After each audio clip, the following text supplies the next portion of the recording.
안녕하세요. 오늘은 매스 3.0 수학학원 의대 증언과 모두의 전략이라는 주제로 발표를 맡게 된 매스 3.0 수학학원의 김현 선생님입니다.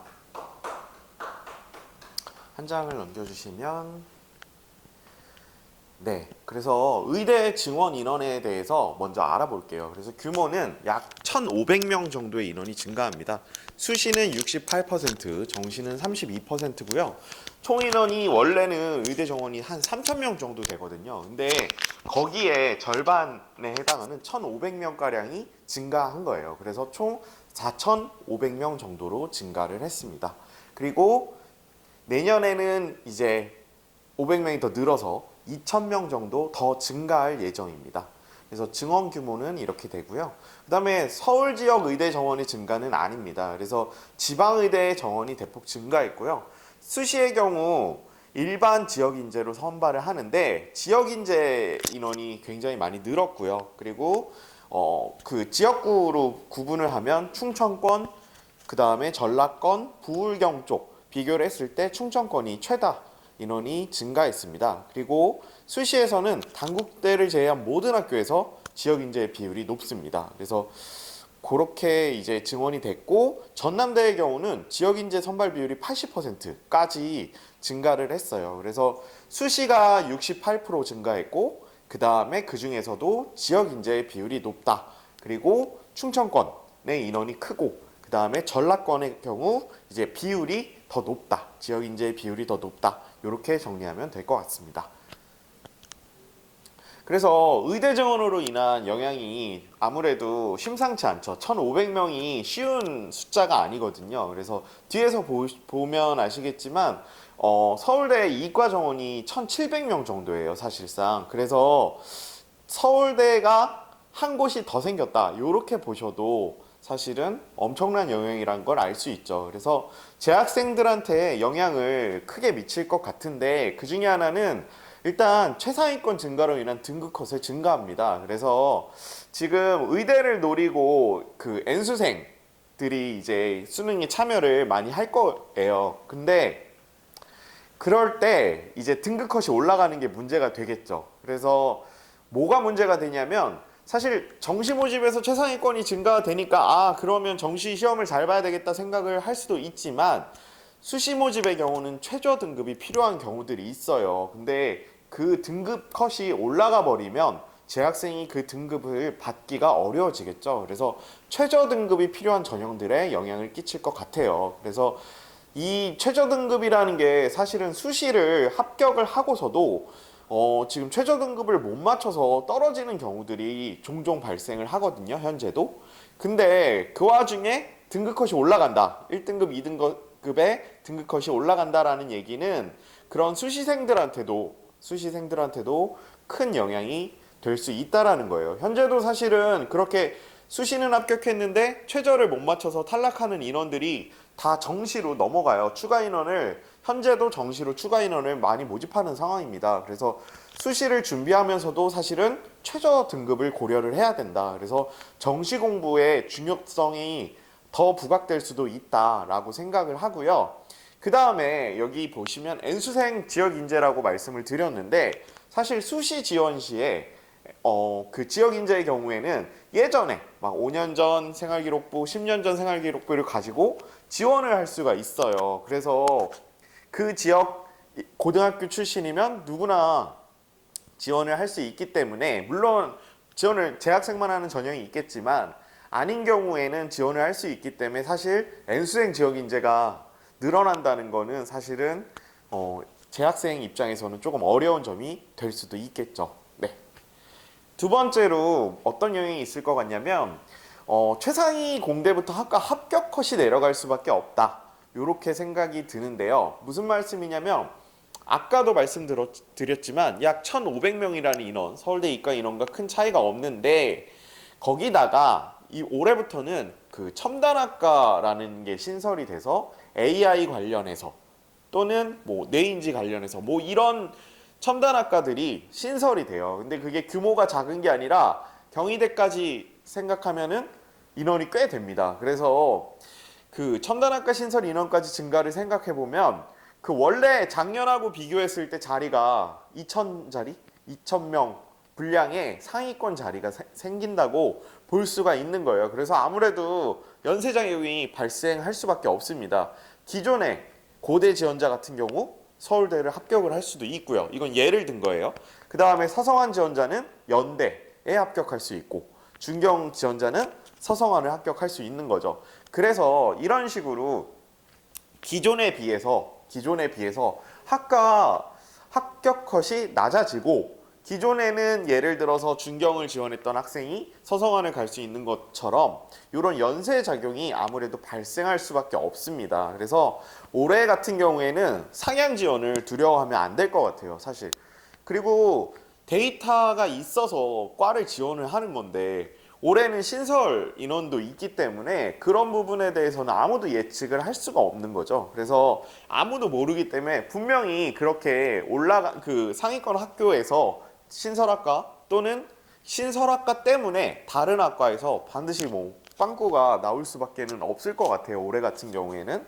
그래서 사실 어떻게 보면 수능 이후가 이제 입시 시작이라고 볼 수 있는 거죠. 그래서 막판까지 원서를 어디다 쓰느냐 이게 굉장히 관건이 될 것 같습니다.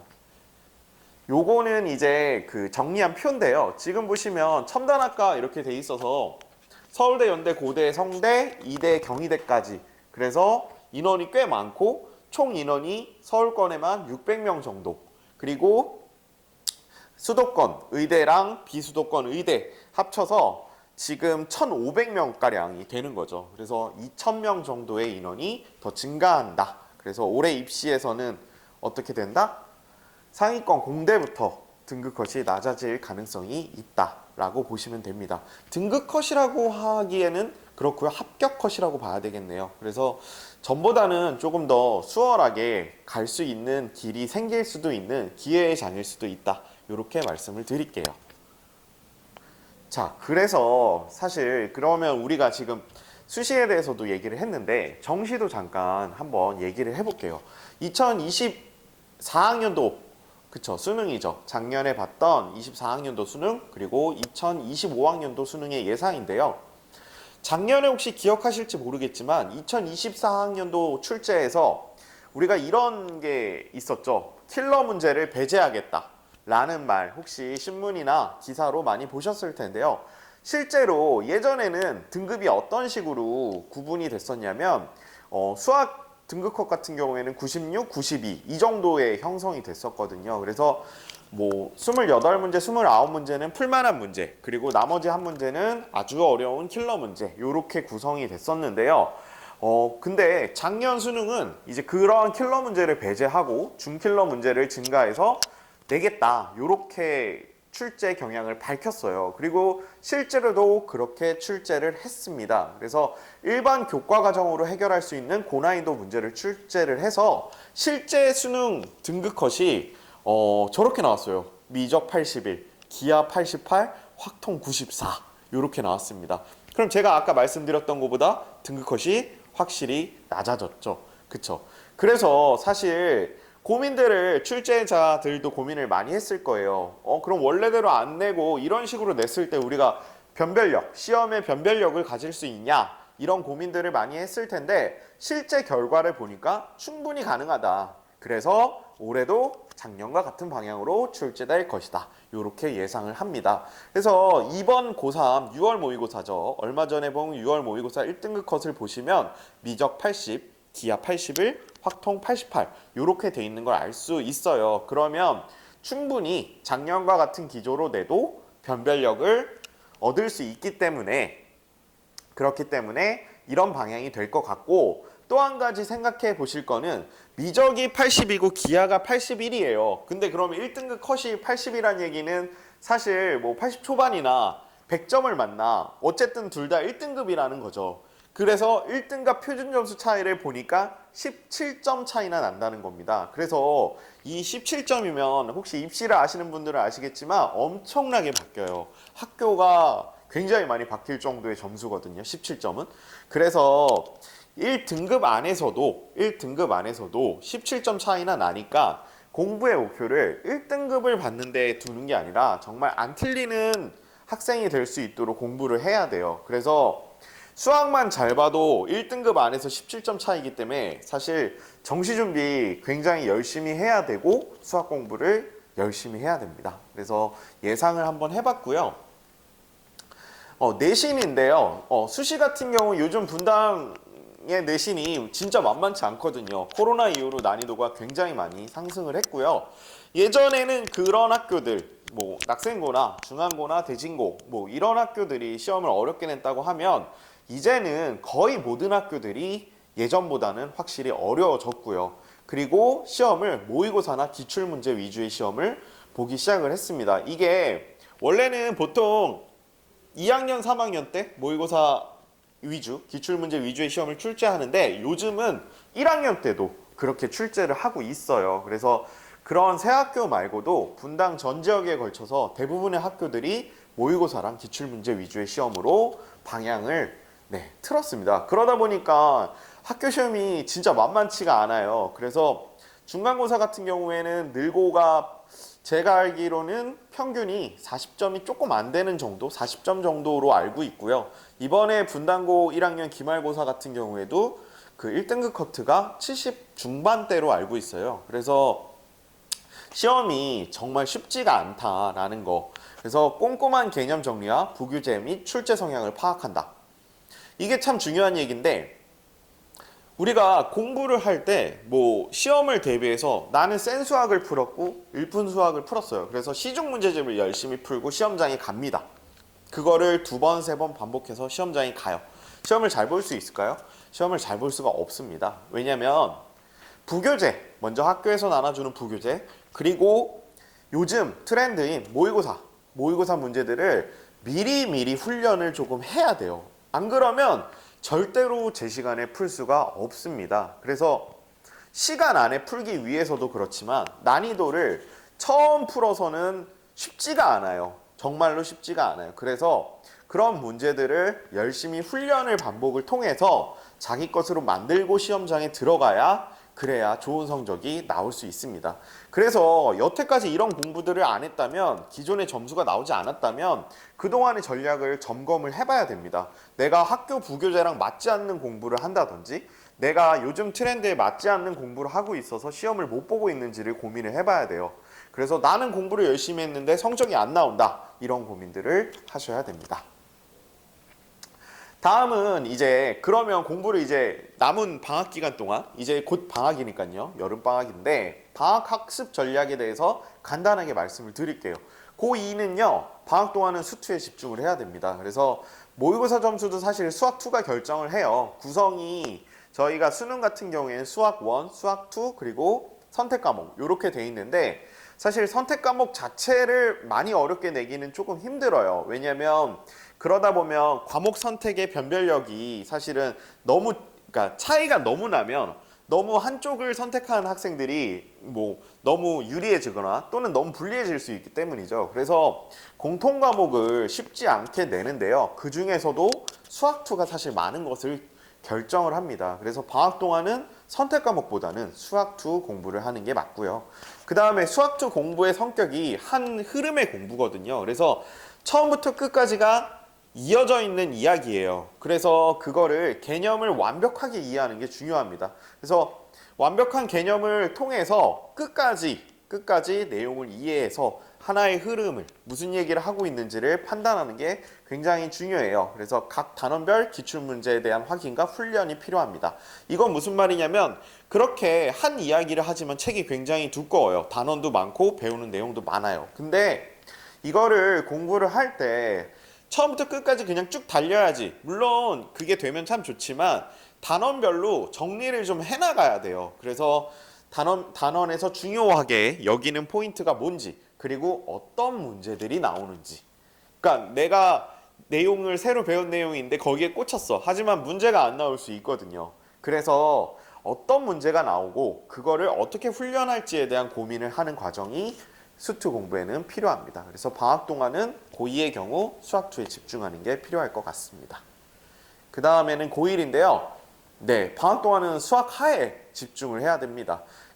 지금 보시면 수학하라고 나눠놨지만 원래 교육과정상은 그냥 수학이에요. 그래서 요즘 분당 학교들에서 이제 우리가 흔히 아는 도형의 방정식, 원의 방정식을 포함한 도형의 방정식 그 단원들을 기말고사에 안 보고 2학기 중간고사에 보는 경우들이 덜어 있어요. 그리고 대부분의 학교가 이번에 아마 도형의 이동이라는 단원을 아마 시험을 거의 안 봤을 거예요. 그러다 보니까 이 도형의 방정식이 2학기에 출제가 되게 됩니다. 그래서 사실 2학기 학습 부담이 커졌어요. 그래서 원래 해야 되는 도형의 방정식 아직 배우지 않은 그 도형의 방정식도 해야 되고 거기다가 원래 배우던 수학2까지 수학하까지 같이 배워야 되기 때문에 사실 예전에 비해서 1학기 학습 부담은 줄고 2학기 학습 부담이 늘어난 걸 알 수 있죠. 그러다 보니까 방학이 또 3주밖에 안 되고 내신 시험이 가깝기 때문에 방학 동안은 수학하에 집중을 하는 게 맞는 것 같습니다. 그래서 수학하 공부는 사실은 고2 과정 공부의 밑바탕이 돼요. 함수를 처음 제대로 다루게 되죠. 그렇죠? 함수라는 주제로 뭐 1대1 대응이라든지 이런 것들에 대해서 제대로 다루게 되고 여러 종류, 유리함수, 무리함수 배우게 되고요. 그 다음에 선택 과목으로 해당되는 그 확률과 통구의 애를 선택할 경우에 경우의 수를 이때 처음 배우기 때문에 경우의 수라는 것도 공부를 하게 돼서 사실은 고2 과정의 밑바탕이 됩니다. 그래서 고1 때는 여름방학에 수학하 공부에 집중을 해야 될 것 같습니다. 네. 그래서 이제 저희가 이제 의대 정원 그리고 수능이 어떻게 지금 나오고 있고 수시에 따라서 또는 정시에 따라서 어떤 식으로 공부를 하고에 대해서 말씀을 드렸는데요. 그리고는 이제 내년 이후에요. 앞으로 이제 어떻게 될 거냐. 의대 정원의 경우는 2026학년도 수준을 유지하거나 그 이상으로 정원이 증가할 가능성이 높습니다. 2,000명 정도 뭐 얘기를 했죠. 첫 해라 혼란스럽지만 이런 방향이 자연스러워질 것 같아요. 왜냐?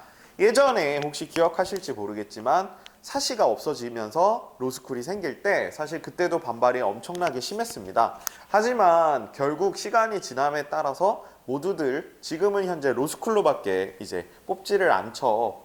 그렇기 때문에 이러한 흐름도 결국은 첫 해라 혼란스럽지만 자연스러워질 것이다 라고 예상을 하고요. 그리고 좋은 소식은 아까도 얘기했지만 상위권 대학, 의대를 제외한 공대의 경우 예전보다 더 수월하게 갈 수 있을 것 같아요. 그래서 합격컷이 낮아질 것을 예상을 해보면 이전보다는 수월해질 것이다. 이렇게 알 수 있는 거죠. 수능의 경우는 현재 기조를 유지할 가능성이 높습니다. 이미 지금도 등급을 어렵지 않게 나눌 수 있어요. 그리고 1등급 안에서 표준 점수 차이가 매우 크기 때문에 수학의 중요성은 여전할 것이다.